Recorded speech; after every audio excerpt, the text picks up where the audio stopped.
Hey there, everyone. I'm Tom, and welcome back to the English Learning Podcast. We're so glad you're joining us today. Hi, it's Jenna here. Thanks for tuning in. We're excited for today's episode. Jenna, I love that we get to share our language and culture with listeners from all over. Let's get things rolling. So, Tom, what comes to your mind when you hear New Year's resolution? It's such a classic topic every January. You know, for me, it's all about those promises people make to themselves, like eating healthier or learning something new at the start of the year. That makes sense. I've always thought of resolutions as little goals, kind of like giving yourself a fresh start. Speaking of fresh starts, why do you think people feel the need to make resolutions when the year changes? Honestly, I think it gives us a sense of hope. A new year feels like a blank page, so people want to improve something in their lives. Yeah, it's almost like there's magic in the calendar flipping over. Suddenly, changing habits seems possible. You know what's funny? The same kinds of resolutions pop up every year. Things like losing weight, saving money, or of course learning English. Oh, absolutely. And gyms are packed in January, right? But by February, things quiet down again. I've totally seen that. Everyone's fired up at first, but keeping the momentum is the tricky part. That actually reminds me, most resolutions don't make it past the first month. Why do you think sticking to them is so tough? From what I've seen, it's easy to set big goals, but life gets busy. People lose motivation when results aren't instant. Exactly. And sometimes we try to change too much at once. It's like biting off more than we can chew. What surprised me most is how much more effective, small, realistic goals can be. I read somewhere that breaking goals into steps helps a lot. Absolutely. Instead of saying, I'll run a marathon, starting with, I'll jog twice a week, makes it way less overwhelming.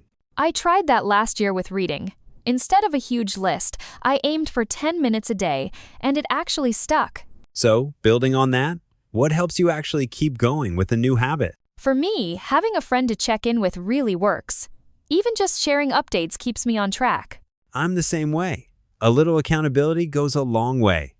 Plus, celebrating small wins feels so good. Let's talk about our listeners. Many of them might have improved my English as a goal this year. That's true. And honestly, it's an awesome resolution. Learning a language is a huge achievement, and it opens up so many opportunities. And like we said before, small steps matter. Maybe listening to one podcast episode a week or learning 5 new words a day can go a long way. Funny you mentioned routines. What's one habit that helped you when you learned a new skill, Jenna? When I was learning Spanish, I made it a point to practice during lunch breaks. Pairing it with an existing habit made it easier to remember. That's a great tip. Linking new habits to your everyday life can really make them stick. Honestly, setbacks happen though.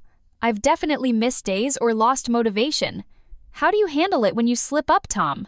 I try to remind myself that progress isn't always a straight line. If I mess up one day, I just pick it up again the next. Exactly. Being kind to yourself makes a huge difference. One mistake doesn't erase the effort you've put in. After all that effort, celebrating milestones is so important. Even small successes deserve a high five. Absolutely. Last year, I finished a short story in Spanish and treated myself to my favorite dessert. Rewards make things feel special. That sounds delicious. Maybe our listeners can set up their own rewards for English milestones too. If you're listening and made a New Year's resolution, remember, you're not alone. We're cheering you on every step of the way. And if English learning is your goal, you're already making progress just by listening to this podcast. Keep it up. You're doing great. Little by little adds up. Give yourself credit for every effort, even on tough days. Well, that brings us to the end of today's episode. Jenna, I always love these chats. Me too, Tom. And thanks to everyone who joined us. If you enjoyed this episode, don't forget to subscribe so you never miss a new one. We've got lots more coming to help with your English goals. Until next time, happy learning and Happy New Year. Take care, everyone. See you on the next episode.